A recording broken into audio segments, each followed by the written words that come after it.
যেই তরকারিটা রান্না করলাম, জিব্বা, গরুর জিব্বা বলে যেটা, সেটা রান্না করলাম। এখন রুটি দিয়ে খাবো, এটা রাত্রের খাবার। তো আলহামদুলিল্লাহ আপনাদের সাথে শেয়ার করলাম। ভালো থাকবেন সবাই। আবারও আসসালামু আলাইকুম। গরুর জিব্বা আজকে ভুনা করব। তো এই যে গরুর জিব্বা, এটাও আরও বড় ছিল, অন্য মগজের সাথে রান্না করেছি। এখন এই অর্ধেকটা শুধু এমনি ভুনা করব। জিব্বা ভুনা করব। তো আমি রান্না করছি, চলে যাচ্ছি রান্নায়।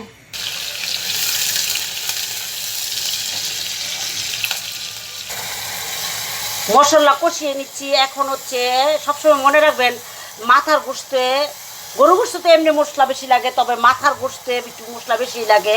তো জিব্বা ভুনা করতে একটু মশলা, হলুদ মরিচ আদা রসুন একটু বেশি লাগে। তো আমি কষিয়ে নিচ্ছি। দিয়ে দিচ্ছি জিব্বাটা কেটে নিয়েছিলাম, সেটা ধুয়ে।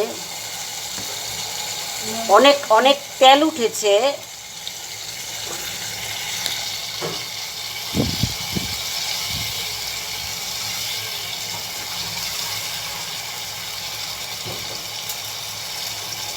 দিয়ে দিলাম তেজপাতা।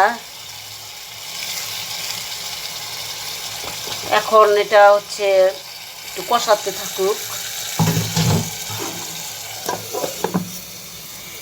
হয়ে গেল আমার রান্না, আরো ভুনা ভুনা হবে।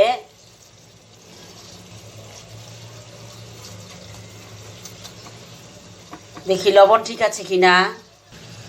ইনশাল্লাহ ঠিক আছে।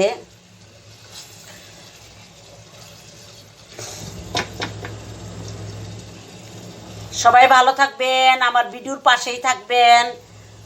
ভালো লাগলে লাইক কমেন্ট করবেন। আল্লাহ হাফেজ।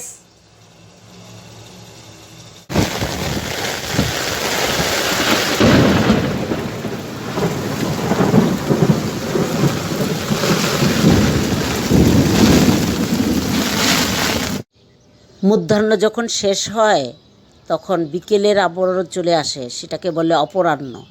অপরাহ্নে এরকম হলুদ ফুল দেখতে খুবই ভালো লাগে, সূর্যের সাথে রং মিশে যায়। তো এই আমার বাগানের হলুদ ফুলের শুভেচ্ছা সবাইকে। শুভ অপরাহ্ন।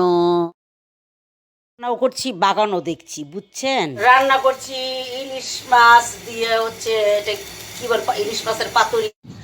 আমি যখন বাগানে হাঁটি বিকেলে, তখন এরকম কোকিল ডাকে। আমার সেই ডাক খুব ভালো লাগে। কোকিলের শীষ বা বাঁশি বা গান যেটাই বলেন, এরকম বাঁশির সুর কখনো মিলবে না।